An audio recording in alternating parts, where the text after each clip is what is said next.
29 de septiembre, mes de la Biblia, catequesis sobre la carta a los Hebreos. He dejado para el final esta carta, antes de ingresar en el análisis del libro del Apocalipsis, porque si bien está colocada luego de las cartas de Pablo, y también en la antigüedad muchas veces fue atribuida a Pablo, ya también entre los padres de la Iglesia comenzaba a existir la sospecha, y en algunos era una verdadera afirmación, de que si bien en esta carta no hay ningún pensamiento que no podría ser atribuido a San Pablo, el estilo, la manera de que está redactada, el vocabulario y la manera también de usar y de interpretar el Antiguo Testamento no corresponden a Pablo, no corresponden al apóstol de los gentiles. Esto fue afirmado, por ejemplo, por uno de los más grandes estudiosos de la Sagrada Escritura, por uno de los más grandes autores de los primeros siglos, llamado Orígenes, quien dice: los pensamientos son de Pablo, pero las frases y la redacción son de otra persona. Únicamente Dios sabe quién escribió esta carta. Orígenes es un gran escritor cristiano del siglo III. Y esta carta, aunque tiene una conclusión en estilo epistolar, donde, como se acostumbra, hay saludos, hay recomendaciones concretas, se nombran también a personas, como en este caso a Timoteo. Este escrito da la impresión y tiene todo el aspecto de una homilía o sermón litúrgico. ¿A quién va destinado? Son personas que tienen necesidad de unas palabras de exhortación porque su fe estaba en peligro. Nuevamente aparece este tema tan clásico de la gran mayoría de las cartas que hemos ido analizando.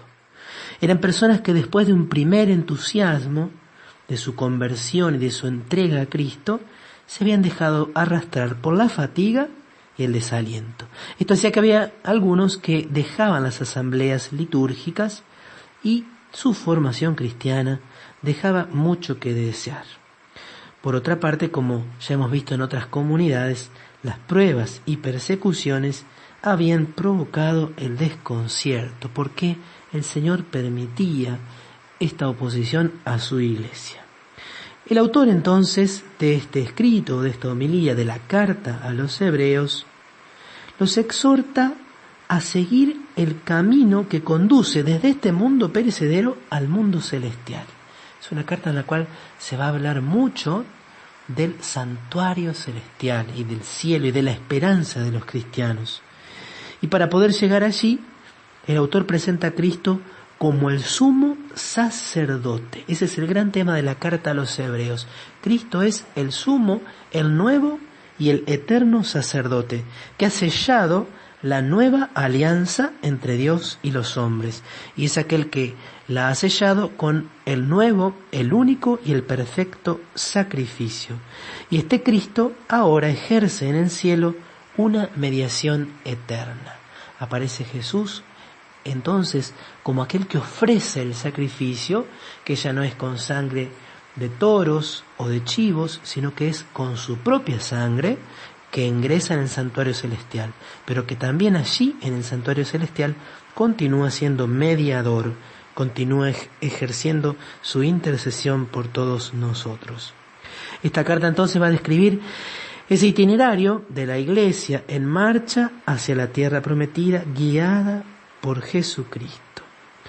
También hay muchas comparaciones con los personajes e instituciones del Antiguo Testamento, pero siempre se destaca la suprema grandeza de Cristo y la superioridad de la nueva alianza con respecto a la antigua. También es otro tema que aparecía como amenazando la fe de los creyentes. ¿Cristo es o no es el Salvador definitivo? Entonces se habla en esta carta de la supremacía de Cristo por encima de todos los ángeles y por supuesto por encima de todas las figuras del Antiguo Testamento. ¿Quién es el autor de esta carta? No sabemos su nombre, pero podemos decir que es un judío helenista, un muy buen conocedor de la traducción griega del Antiguo Testamento. Recordar las primeras catequesis, que había muchos libros del Antiguo Testamento que habían sido escritos en hebreo y luego traducidos al griego, y otros que habían sido escritos directamente en griego. Este autor, por todas las referencias que los estudiosos logran descubrir, conoce y maneja muy bien, con mucha exactitud, la versión griega del Antiguo Testamento. Los destinatarios de esta carta son entonces cristianos provenientes del judaísmo. No tendría sentido, de otro modo, que el autor citara tantas veces los escritos veterotestamentarios y se esforzara entonces por mostrar que se han cumplido todas las profecías y que se ha alcanzado la plenitud en la persona de Jesucristo. En cuanto al lugar y fecha de la composición, es muy probable que esta carta haya sido escrita en Roma entre los años 70 y 80. Así lo que se puede deducir de estas referencias que están, por ejemplo, en el capítulo 13, versículo 24, donde dice: saluden a todos sus dirigentes y a todos los hermanos de Italia les envían saludos.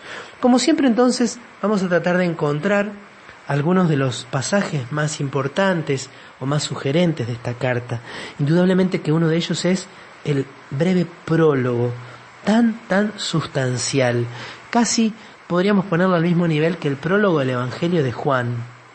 Dice allí: después de haber hablado antiguamente a nuestros padres por medio de los profetas, en muchas ocasiones y de diversas maneras, ahora en este tiempo final, Dios nos habló por medio de su Hijo, a quien constituyó heredero de todas las cosas y por quien hizo el mundo.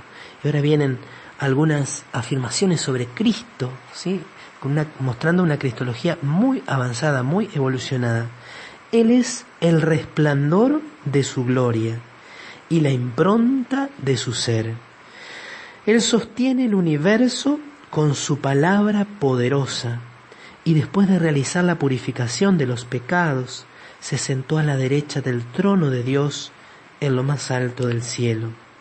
Así llegó a ser tan superior a los ángeles, cuanto incomparablemente mayor que el de ellos es el nombre que recibió en herencia. Entonces, Cristo aparece ya en la creación, Cristo sosteniendo el universo con su palabra poderosa, Cristo realizando la purificación de los pecados a través de su Pascua.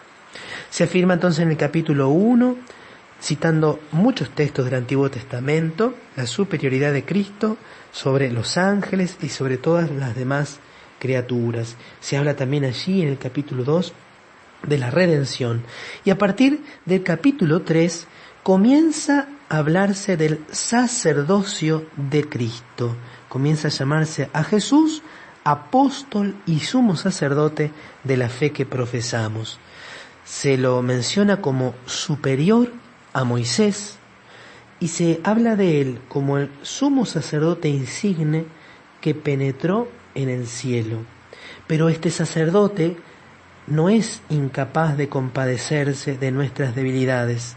Al contrario, fue sometido a las mismas pruebas que nosotros, a excepción del pecado. La Iglesia ha tomado esta expresión al hablarnos de la encarnación, igual a nosotros en todo, menos en el pecado. Capítulo 4, versículo 15. Y en el capítulo 5 encontramos también un texto muy hermoso, donde se nos habla de la obediencia de Cristo y que remite necesariamente a la escena de Getsemaní. Él dirigió durante su vida terrena súplicas y plegarias con fuertes gritos y lágrimas a aquel que podía salvarlo de la muerte, y fue escuchado por su humilde sumisión. Se continúa a partir del capítulo 6 hablando del sacerdocio y del sacrificio de la nueva alianza. ¿Cómo fue ese sacrificio? Se nos dice que el sacerdocio de Cristo no es del orden de Aarón, sino del orden de Melquisedec, y se compara el culto del Antiguo Testamento y el culto del Nuevo, marcando por supuesto la superioridad del culto del Nuevo Testamento. Finalmente, la carta, a partir del capítulo 10, versículo 19, incluye una serie de exhortaciones a los discípulos, una invitación a la perseverancia, una invitación a vivir en el amor de Cristo. Recuerden que estamos rodeados de una verdadera nube de testigos, capítulo 12, versículo 1, despojémonos de todo lo que nos estorba y corramos resueltamente al combate que se nos presenta.